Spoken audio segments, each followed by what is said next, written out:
The Lotus Sutra, Chapter 16, The Lifespan of the Tathagata.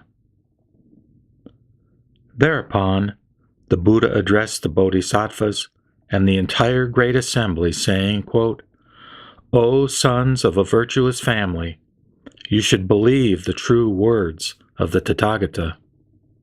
He addressed the great assembly again, saying, quote, "You should believe in the Tathagata's true words." He repeated this to them, saying, quote, "You should believe the Tathagata's true words."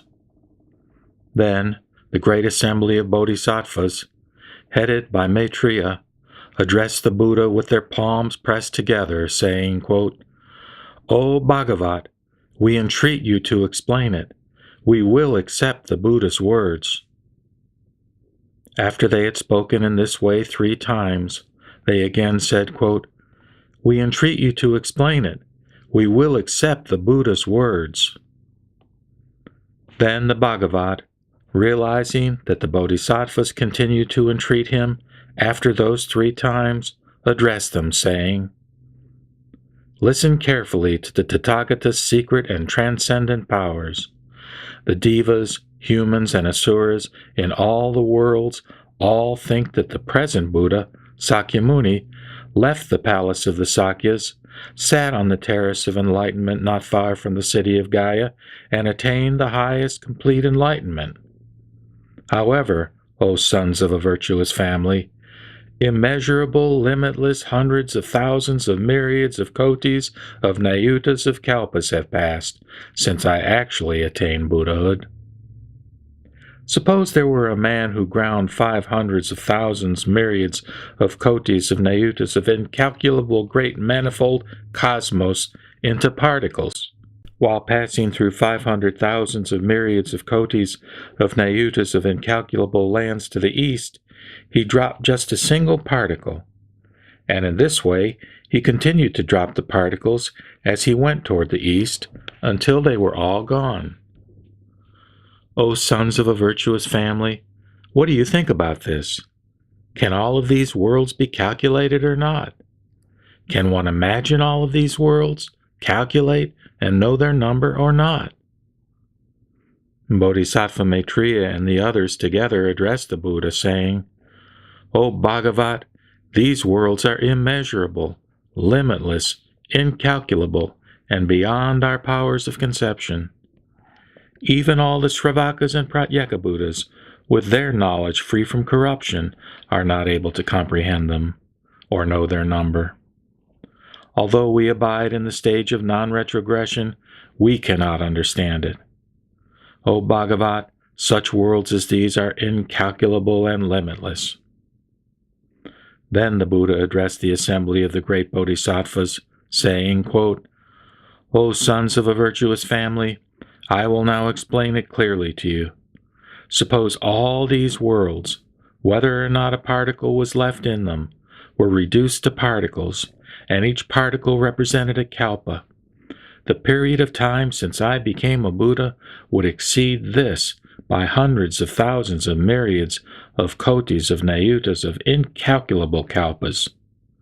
Since then, I have constantly been residing in the Saha world, teaching the Dharma and inspiring sentient beings.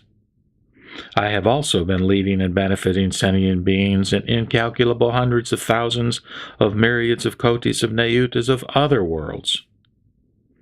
O sons of a virtuous family, during this interim I explained about the Buddha Dipamkara and others. Furthermore, I also said that they had entered parinirvana. I have explained such things through skillful means. O sons of a virtuous family, if any sentient being comes to me, I perceive the dullness or sharpness of his faith and other faculties with my Buddha eye. According to the way I should bring them to the path, I, myself, proclaim different names and lifespans in various places. In each case, I have also clearly stated that I would enter parinirvana.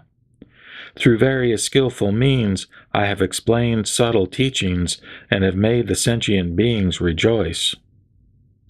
O sons of a virtuous family, to those beings whom the Tathagata perceives as taking pleasure in the inferior teachings, who have few qualities and grave defilements, he teaches that the Buddha attained highest complete enlightenment after he renounced household life in his young age.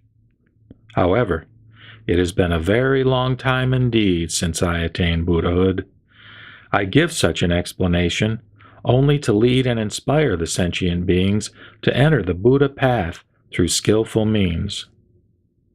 O sons of a virtuous family, the sutras that the Tathagata has expounded are all to save the sentient beings. Whether the Tathagata teaches about himself or others, whether he reveals his form or that of others, whether he shows his acts or those of others, everything he says is true, never false. Why is this? Because the Tathagata perceives all the marks of the triple world as they really are, that there is no birth and death, coming or going, that there is also no existence or extinction in the world, truth or falsehood, sameness or difference. The Tathagata does not view the triple world as sentient beings in the triple world see it. The Tathagata perceives such things clearly and without mistakes. Since sentient beings have various natures, desires, behaviors, thoughts, and distinctions, the Tathagata, wanting to cause them to plant roots of good merit, has explained various teachings through a variety of examples, explanations, and illustrations. He has not desisted from doing Buddha acts even for a single moment, and in this way it has been an extremely long time since I attained Buddhahood. My lifetime is immeasurable and incalculable. I abide forever without entering parinirvana. O sons of a virtuous family, the lifespan that I first attained through practicing the Bodhisattva path has not yet expired. It is twice as great as the number previously mentioned. Although I do not actually enter parinirvana, I proclaim that I do. It is through this skillful means that the Tathagata leads and inspires sentient beings. Why is this? Because if the Buddha abides a long time in this world, those who have few qualities do not plant roots of good merit, acquire poor and superficial characters, are attached to the desires of the five senses, and enter into the web of illusions and false views.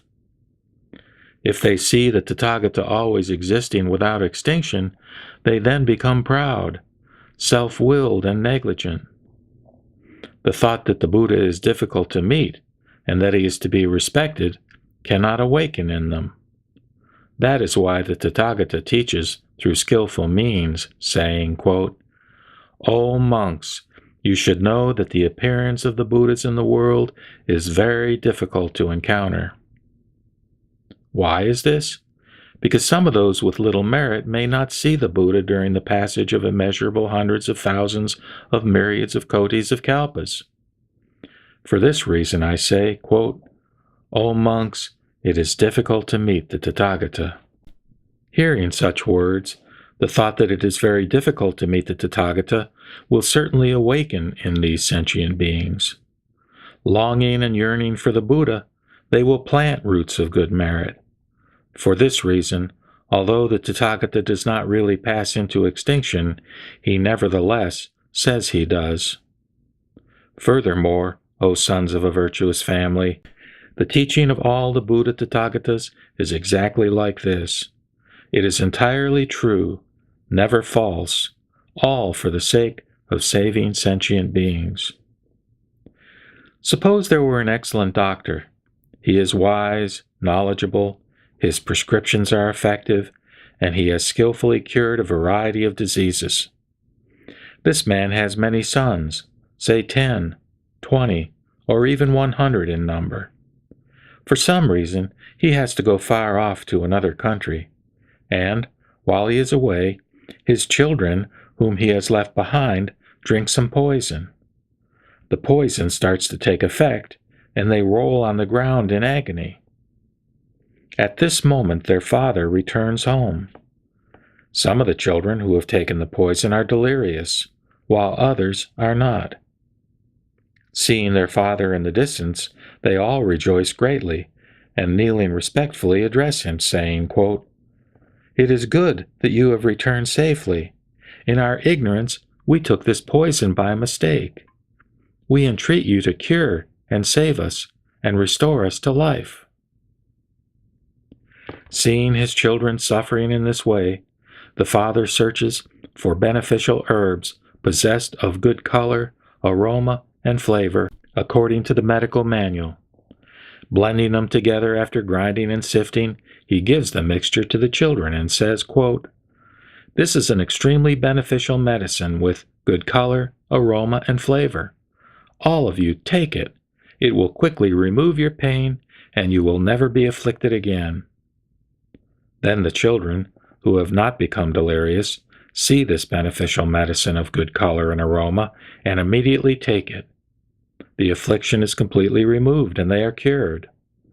The remaining children, those who are delirious, seeing their father coming to them, rejoice and ask him to seek a cure for their illness.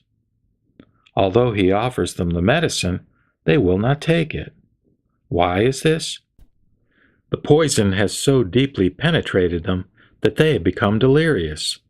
They do not think that the medicine with good color and aroma is good. The father thinks, quote, "These children are to be pitied. The poison has completely warped their minds. Although they rejoiced upon seeing me and sought a cure, they will not take this beneficial medicine. I will now cause them to take this medicine through skillful means." He then says to them, quote, "You should know that I am now old and feeble, close to death. I will now leave this beneficial medicine here. You should take it. Do not worry about recovering." Having left these instructions, he goes to another country and sends a messenger back home to tell them, quote, "Your father has already died." Upon hearing that their father is dead, the children become very distressed and think, quote, "If our father had lived, he would have taken pity on us and protected us. But now, abandoning us, he has died in a distant country." They now consider themselves orphans, having no one to rely upon. Through constant grieving, their minds become clear, and only then do they realize that the medicine has fine color, aroma, and flavor. They immediately take it, and the poison is completely driven out. The father, hearing that all his children have completely recovered, immediately returns and makes his appearance. The Buddha then asked the Bodhisattvas, quote, "O sons of a virtuous family, do you think there is anyone who would say that this good doctor is guilty of lying?" The Bodhisattvas replied, "No, we do not, O Bhagavat." The Buddha said, "I am just like this. Since I became a Buddha, immeasurable, limitless hundreds of thousands of myriads of kotis, of nayutas, of incalculable kalpas have passed. Though for the sake of sentient beings I use skillful means and say that I will enter parinirvana, there is no one who could rightly say that I am guilty of falsehood." Thereupon, the Bhagavat, wanting to elaborate on the meaning of this further, spoke these verses. "Since I attained Buddhahood, immeasurable hundreds of thousands of myriads of kotis of incalculable kalpas have passed. I have been constantly teaching the Dharma through these immeasurable kalpas, leading and inspiring innumerable kotis of sentient beings and enabling them to enter the Buddha path. Using skillful means, I have manifested the state of nirvana to bring sentient beings to this path. Yet I have not actually entered nirvana, but continually abide here, expounding the Dharma. Although I am always among these erring beings, with my transcendent powers, I prevent them from seeing me. The sentient beings, seeing me enter perfect extinction, earnestly revere my relics, and, filled with longing, yearn for me. When the sentient beings become sincere, mild, and receptive, and, wanting wholeheartedly to meet the Buddha, are willing to give unsparingly of their bodies and lives, then I, together with the Sangha, will appear on Mount Gridhrakuta. I will declare this to the sentient beings, quote, although I am always here without extinction, through the power of skillful means I manifest extinction and non-extinction.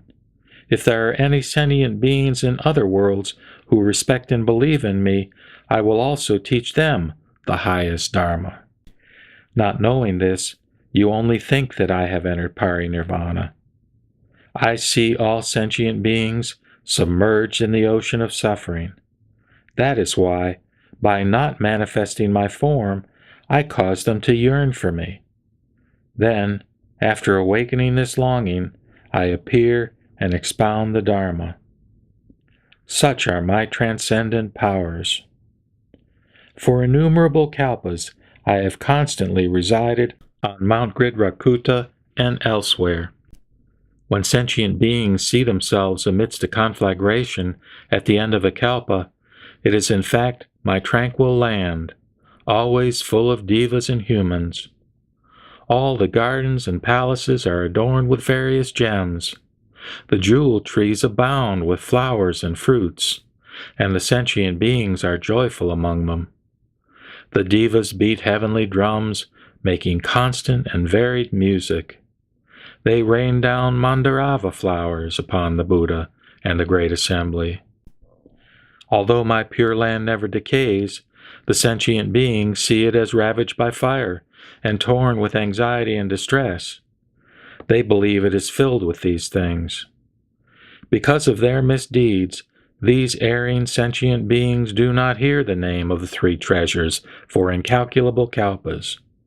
But all who cultivate merit and are receptive and honest will see me residing here, expounding the Dharma. For the sake of these sentient beings, I teach that the lifespan of the Buddha is immeasurable. To those who, after a long time, finally see the Buddha, I teach that it is difficult to meet him. Such is the power of my wisdom. The light of my wisdom illuminates immeasurably, and my lifespan is of innumerable kalpas. This has been achieved through long practice. You wise ones, do not give in to doubt. Banish all doubt forever. The Buddha's words are true, never false. It is like the physician who proclaimed his own death, although it was untrue. He did this to cure his delirious sons through excellent skillful means, so no one could say he really spoke falsehood. I, also, being the Father of the world, cure those who suffer. To the deluded and unenlightened, I say that I have entered nirvana, although in fact I am really here. For if they were to see me, they would become lazy and arrogant. Attached to the desires of the five senses, they would fall into the troubled states of being. Always aware of which sentient beings practice the path and which do not, I teach the Dharma in various ways, according to their ability to be saved. I am always thinking, quote, by what means can I cause sentient beings to be able to enter the highest path and quickly attain the Dharma?